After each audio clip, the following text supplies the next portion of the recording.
Assalamualaikum warahmatullahi wabarakatuh. Bismillahirrahmanirrahim. Alhamdulillahi rabbil alamin. Hamdas syakirin al-muttaqin. Wassalatu wassalam ala asyrafil anbiya'i wal mursalin wa imamil muttaqin wa ala alihi wa ashabihi ajmain. Amma ba'du, faqad qala Nabi sallallahu alaihi wasallam, alaikum bil jamaah fa innal jama'ata barakah. Sadaqallahul azim wa sadaqa rasuluhu nabiyul karim wa nahnu ala zalika minasyahidin az-zakirin. Jemaah tarawih yang berbahagia, yang insyaallah dicintai, diridai oleh Allah yang Maha Pengasih, Allah yang Maha Penyayang. Pada malam ke-27 telah kita singgung hikmah dan tingkat keutamaan berjamaah. Malam ini kita akan menyinggung tentang aturan berjamaah dan tata cara masbuk ketika kita terlambat mengikuti imam. Aturan berjamaah jika salat dilakukan dalam keadaan berjamaah, maka bagi si imam harus mempertimbangkan keinginan memperpanjang bacaan, baik bacaan setelah Fatihah, bacaan tasbih sujud, bacaan tasbih rukut, dengan kondisi dan keadaan makmum.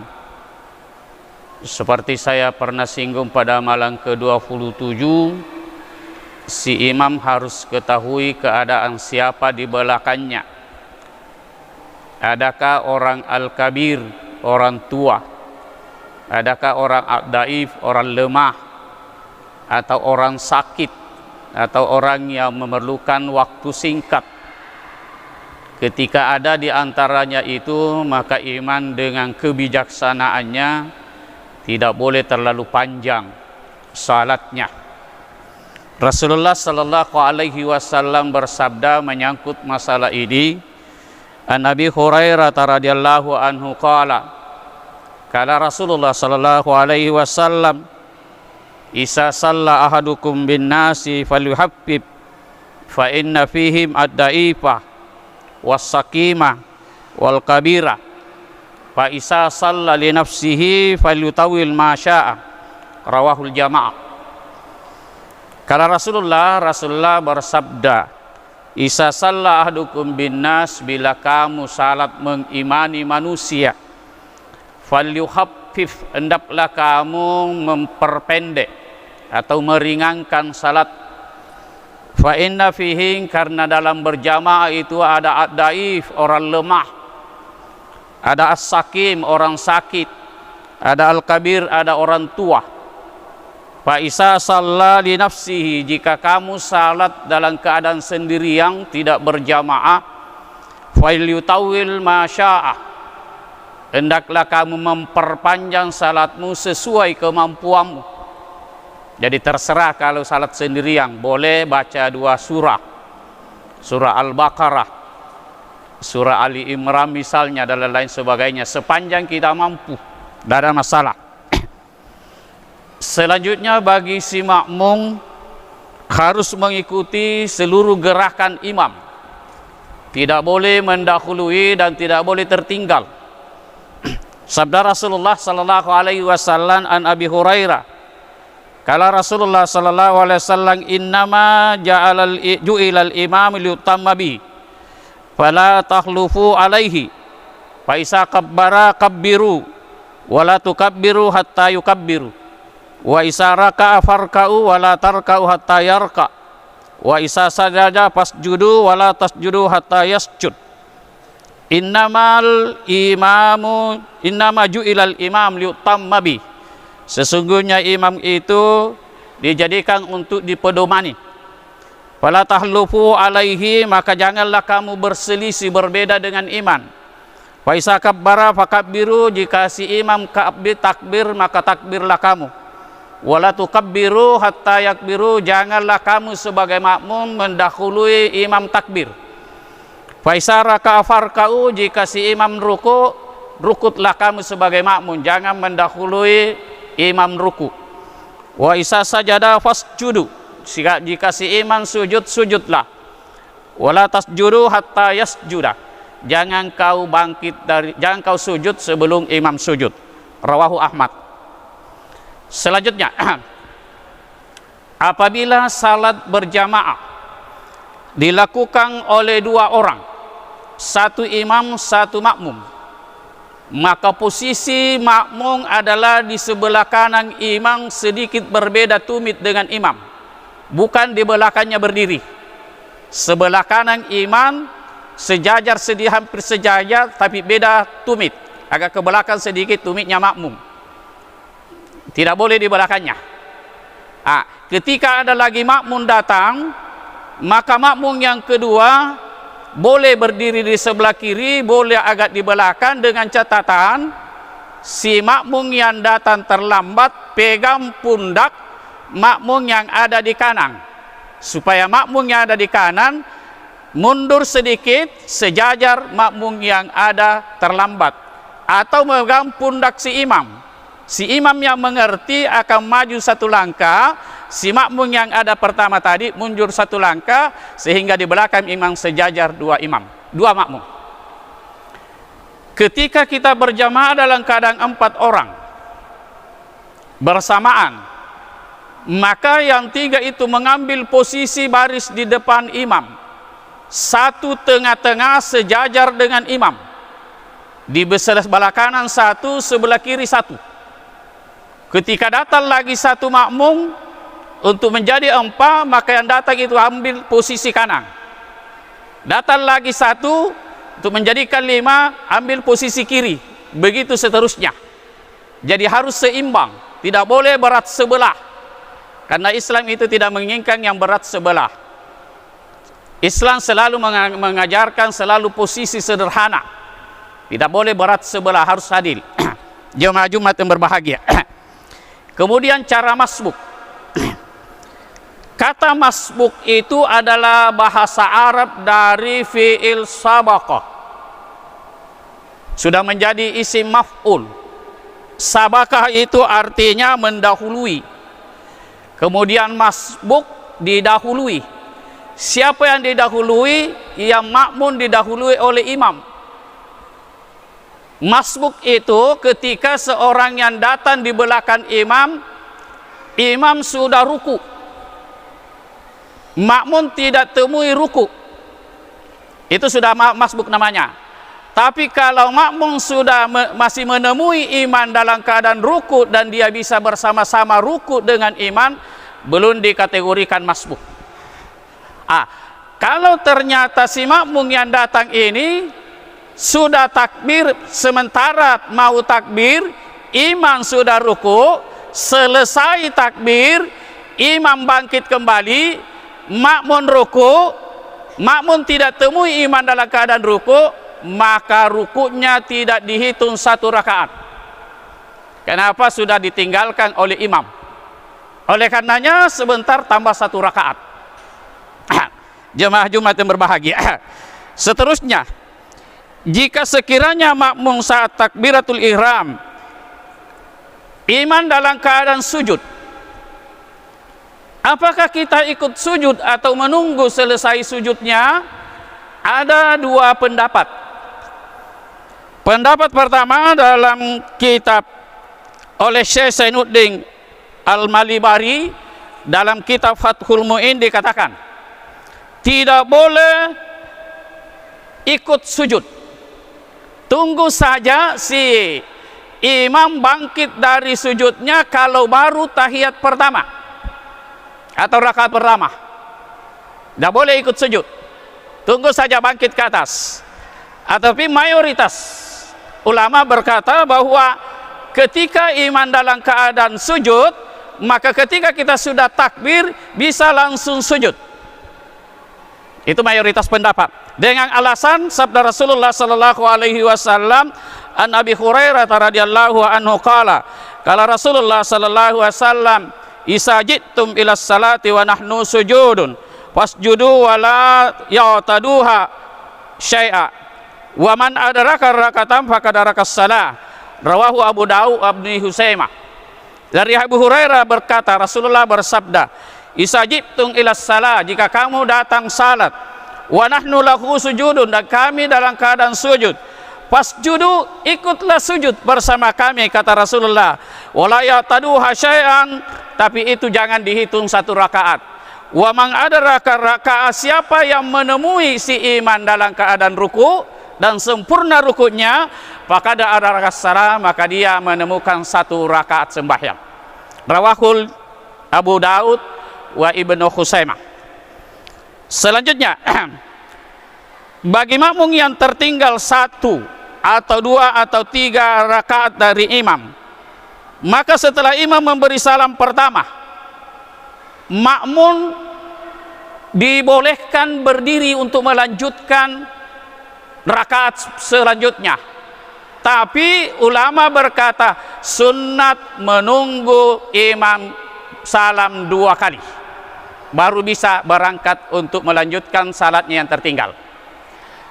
Kalau imam sudah memberi salam ke kiri dan ke kanan, maka si makmum tadi yang tertinggal tidak boleh duduk diam, kecuali bisa dia duduk diam melanjutkan bacaan tasyahudnya kalau pada posisi tasyahud. Tapi kalau bukan posisi tasyahud, asal imam sudah memberi salam ke kiri, maka si makmum tadi yang masbuk harus berdiri cepat. Ketika dia sengaja diam, menurut kitab Fathul Mu'in, batal salatnya karena melakukan yang dilarang. Ya, itu dalam kitab Fathul Mu'in. Selanjutnya, seorang makmum berdiri melanjutkan salatnya sementara imam belum salam. Maksudnya begini, ketika imam sudah tahiyat terakhir, dia masbuk, belum selesai tasyahudnya sama imam, dia sudah selesai tasyahud, maka dia langsung berdiri sebelum imam memberi salam. Ketika dia sengaja berdiri dan dia tahu imam belum beri salam, salatnya batal, tidak sah salatnya. Tetapi kalau dia lupa bahwa imam belum salam atau dia tidak tahu, nanti pada posisi berdiri baru dia tahu bahwa imam belum memberi salam, maka diharuskan duduk kembali menunggu imam beri salam baru berdiri. Ketika dia tidak mau berduduk, maka batal salatnya. Itu dalam kitab Fathul Mu'in. Begitu juga dalam kitab Al-Masahibul Hamsah, kitab fikih 5 mazhab. Selanjutnya, syarat bermakmum. Dalam kitab fikih Al-Masahibul Hamsah oleh Syekh Muhammad Jawad Al-Mughriyah, dan dalam kitab Fathul Mu'in oleh Syekh Zainuddin Al-Malibari, disebutkan ada sekitar 10 pensyaratan menjadi makmum. Tapi pada kesempatan ini tidak mungkin saya sebutkan secara keseluruhan. Mungkin saya akan menyebutkan 2-3. Yang pertama, berniat untuk menjadi makmum. Ketika makmum ikut berjamaah, tidak ada makmumannya tidak ikut berniat, maka salatnya tidak sah. Beda kalau imam. Imam sekalipun tidak berniat, tetap sah salatnya, tapi tidak dapat pahala berjamaah. Kecuali hari Jumat. Hari Jumat, imam harus berniat menjadi imam. Ketika dia tidak berniat menjadi imam, salat Jumat batal. Harus kita salat duhur. Ketika imam sembunyikan bahwa batal tadi sembahyang, dia hari kemudian tanggung jawab kepada salatnya yang ada di belakang menjadi makmum. Kenapa? Batal semua salatnya gara-gara dia, tapi dia tidak mau ungkapkan kesalahannya. Itu risikonya jadi imam. Kemudian, pensyaratan kedua, tidak boleh tinggal 2 fiil, gerakan. Tidak boleh tertinggal. Misalnya, imam sudah ruku, makmum masih berdiri. Imam sudah i'tidal, imam masih berdiri, makmum masih berdiri belum ruku, maka itu sudah batal sembahyangnya. Tidak boleh lebih dari 2 gerakan. Bahkan ada yang berkata 1 saja tidak boleh, apalagi kalau 2. Nah, itu batal salat. Seterusnya ketiga, imam atau jamaah harus berada dalam satu tempat atau satu masjid. Di sini ulama berbeda pendapat. Di dalam masjid, Abu Hanifah berkata bahwa sekalipun beda, taruhlah misalnya masjid dengan rumah, di samping masjid ada rumah, tapi rumah bergandengan dengan masjid, maka Abu Hanifah membolehkan ikut di rumahnya salat berjamaah biar sendirian, kata Abu Hanifah, karena masih dianggap berhubungan dengan masjid. Apakah dia, yang penting dia tahu gerakan iman, dia dengarkan bacaan imam, maka itu masih bisa menurut Abu Hanifah. Itu menyangkut masalah satu tempat. Imam Malik berpendapat juga demikian, tetapi perbedaannya makmum harus mendengar suara imam. Kalau dia tidak dengar suara imam, tidak boleh. Beda dengan Imam Syafi'i. Imam Syafi'i berpendapat tidak jadi soal antara makmum dengan imam. Persoalan jarak, yang penting tidak lewat 300 hasta. Kalau lewat sudah 300 hasta, apakah ada yang mengantarai atau tidak, tidak sah sembahyang. Persoalannya bagaimana di dalam masjid yang ada tirai antara laki-laki dengan perempuan. Imam Syafi'i berpendapat kalau makmum perempuan tidak melihat di depannya barisan laki-laki atau imam, maka salatnya batal. Oleh karenanya batas tirai menurut Imam Syafi'i harus sebatas leher, tidak boleh di atas kepala.